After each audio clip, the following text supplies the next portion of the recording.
Bad news. It's rust and it's hidden. Ja, så här vill man ju inte att Mercan ska se ut under lacken. Och när den gamla lacken är nerslipad så hittar Henke rost. Ja, men alltså kolla på det här. Vilket plåtmästerverk. När jag var här sist då var det både vitt och blått och allt möjligt. Men det rev ni ner på en dag. Eller? Ja, det är på andra sidan kvar. Och lite på huven och skuffen också. Skuffen är blåvit faktiskt. Finska flaggan. En finsk Mercedes. Men du ringde mig och sa så här, men nu har vi kommit så här långt. Men nu behöver jag lite grejer för att passa in. Vad var det du ville ha för någonting? Ja, vi ska ju fixa lite dörrspringor så det blir schysst runt hundben. Sånt där. Och vi hittar ju lite smått neråt.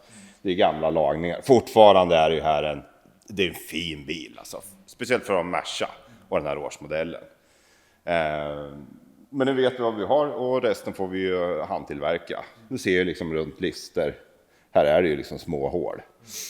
Och det är liksom, om man blåser på det där då kommer det att gå ännu mer hål. Så det där måste, hur kommer det gå tillväga? Skär ur det där och gör en ny bit där? Det finns två alternativ. Antingen gör man en ny skärm under list. Eller så lappar man i det där. Jag ska kolla liksom skicket under så vi inte lagar onödan och det finns någonting kvar. Det ska ju bli en fin bil. Så att vi gör det ordentligt. Sen stämmer jag vart eftersom då.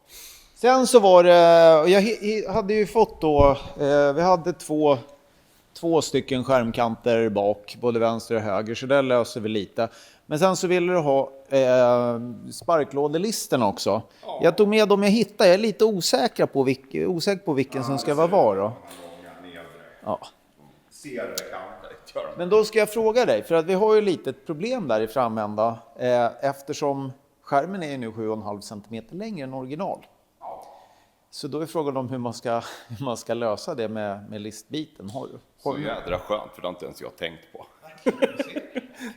Vi får ta det. Vi kommer att förlänga dem, gör vi då. Enklaste då, det är ju att hitta en likadan list och ta de bitarna ur. Okej. Men då har ju jag och min kompis Dan på veteranbilsdelar i Skåne som är specialist på sånt här. Så då ser jag till att försöka hitta ett par extra, eller kanske räcker med en extra. En extra, bara få ut några bitar. Hittar du inte det så då knäcker vi ju rostfri plåt. Men det är alltid olika legeringar och då är det ju olika glans. Då får man liksom, annars kan man se att det är olika material. Så det är enklast. Ja, vi får se. Sen så har jag då med mig också resten som du bad om. Och det är då framlykter och baklykter.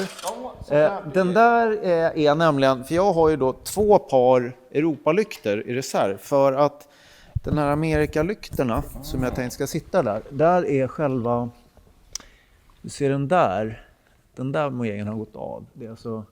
Precis. Det är som en hake liksom. Är det vänster höger på den här också eller? Nej, jag tror faktiskt inte det. Men då tänkte jag vet inte om det går att sno den där och ersätta den här som är av. Eller om man kan laga vi fipplar och löser den där. Så att nu, Robban körde bara med en sån här plaststripe för att hålla upp den. Men, det här är veteranbilar. Teoretiskt så tar det 5 minuter eller 1 minut att skruva dit en sån här grej. Men på alla veteranbilar så man ska sätta dit det, då är fästet av, skruven passar inte, någon har dragit in gipsskruv. Ja, vice versa. Men har du kollat någonting fram i och sett hur det ser ut? Ja, det ser ut lite som väntat. Det är därför jag vill ha såna här grejer. Här har vi hittat en snygging. Hoppsan sa. Hoppsan sa jag. Men det är någon som har varit där och lappat alltså någon gång? Ja. Och det är ju ingen som vet om det där är gjort för 20 år sedan eller 30 år sedan eller mer. Det är därför man måste ha sånt här för att passa in sånt här när man lagar det. Så att man får Mercedes-springerna då liksom. Alla gliper ska vara fina och tajta då. Men det var en del spackel på där för att man såg det ju inte tidigare liksom. Det var en bra koka. Glasfiberspackel och nej men över 1 centimeter var det där uppe på uppbyggt då. Men annars måste jag säga det är ju ändå, det här är ju liksom 53 år gammal plåt alltså. Jag tycker det ser ganska stiligt ut ändå. Den är jättefin och som jag sa, speciellt för att vara så gammal och en Mercedes. De har lite kitt och grejer och lite allt möjligt som gör att det kryper väldigt länge när rosten syns.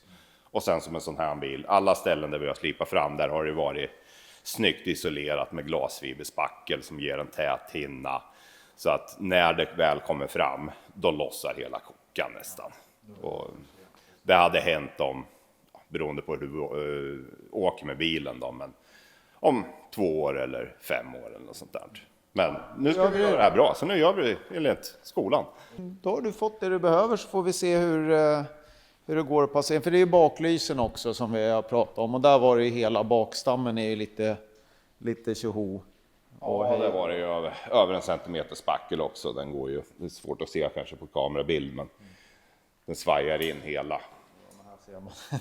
Den har ju en gammal smäll någonstans på bakändan. Om man tittar på skuffspringan så är den fin och sen ökar den ut i kanterna. Och, ja, yrkesskada som Mercedes är det bättre än så här, så det är någonting som har hänt någonting, men genom åren.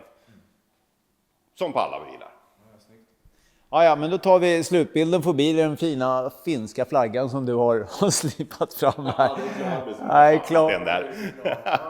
Han gjorde det för att skicka till Mirka slipapper, det är ju finskt.